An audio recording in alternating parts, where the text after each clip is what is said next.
Okay, with Mediport accessing, you need to have your supplies before you go in there. We have 3 different kits here in the hospital. The one you're gonna get is the port dressing kit. The main reason why you want to get this one is because you have a different size bio patch and a different size transparent dressing. So make sure you get the port dressing kit. Now there is gonna be some things that is not included that you will have to pull, and that will be your Heber needle, your sterile saline flush, and your bloodless connector. On your needle, you want to make sure that you get the appropriate size. You want it to be as flush with the skin. You don't want any extra needle out if possible. Most of the time, you're going to use, I don't even know if patients. Okay. Most patients, you're going to use a 20 gauge 3/4 needle. We do have bigger sizes. We have 1 inch and 1.5 inch. I have very few patients that even use a 1 inch. So try to start with your smallest one because that's usually what you're gonna need. All right, and then you get ready and we're gonna open our kit. When you open the kit, the first thing that's gonna be on top is 2 masks. So you want to go ahead and put your mask on and then have the patient put their mask on. Okay, and put that on our little fella. Okay. Inside here, it also comes with 2 things of hand sanitizer gel. This is if you're taking a dressing off or whatever and you've used dirty gloves. Before you do anything else, you can wash your hands with the sanitizer that's included. Okay, then we open up our, make this out of the way a little bit, our kit.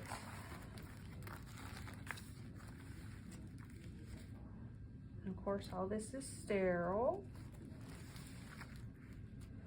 All right, so you have your gloves, you've got your alcohol swabs, your chlorhexidine scrub pad, your bio patch, sterile 4x4s, and your dressing.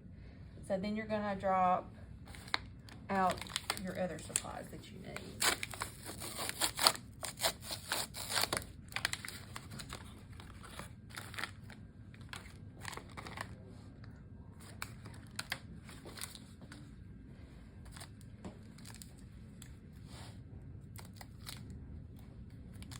And your connector.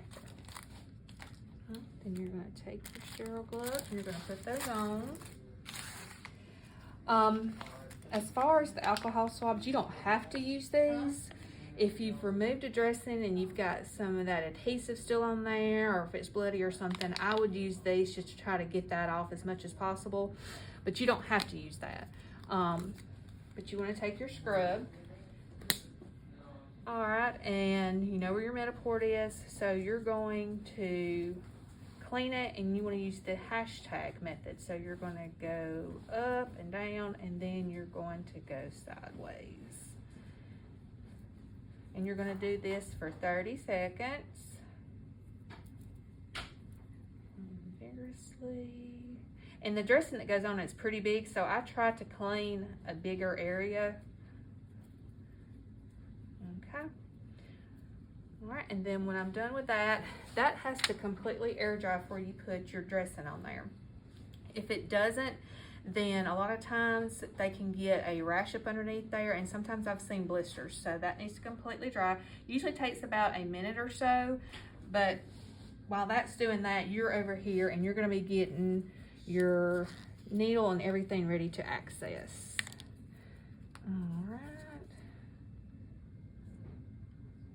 Okay.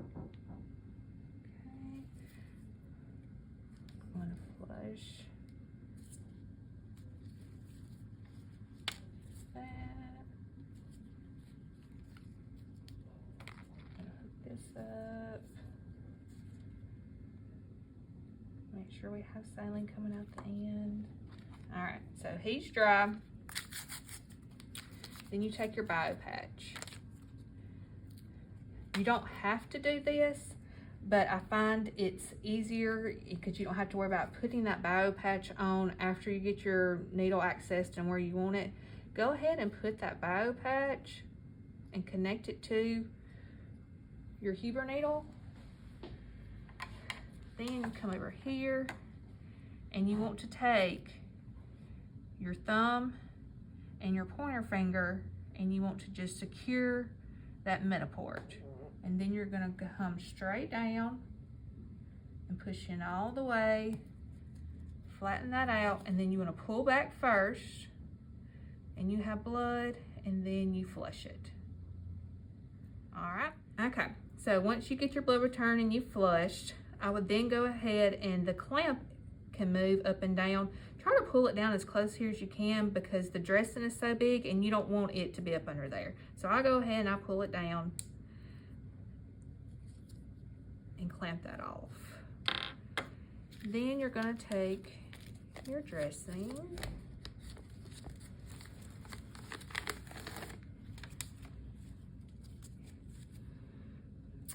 and you're going to lay it down on your Mediport. And then when I take the back side off the second one, I kind of pick my line up and pinch it to that so it kind of secures it up under there as well. And then it has a second piece, and this just kind of goes up under there to help secure the line.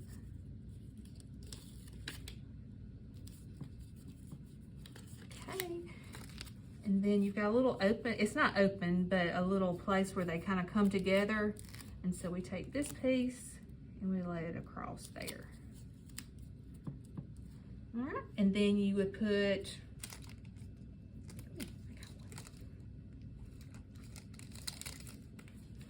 your date, initials, and then I also put the date on an opposite side just in case something happens to that dressing. And that's this needle turned either way. It was just easier for me to get to him this way, so the tubing's going this way, but you can access from here with your tubing going down, or you can access with tubing going up this way. That does not matter. The dressing on these, the needle, dressing, and tubing all needs to be changed every 7 days unless it gets soiled. If it gets soiled, you need to do it before then because this bio patch needs to stay as dry as possible. If it gets wet up under there, it can't do its job.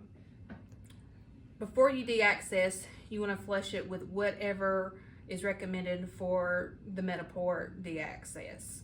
So you'll just have to check with your order and see. Okay, when you get your order to de-access the Mediport from the doctor, it has to be done sterilely. So I still would pull a kit because everything you're gonna need is gonna be in that kit. You wanna take your dressing off, then open your kit, you and the patient still put your mask on, clean it with your chlorhexidine prep, let that dry, and then in the kit, you've got sterile 4x4s. Take your sterile 4x4 and just fold it in half. You put it over where your Mediport is, and then put the dressing included in the kit over that. And as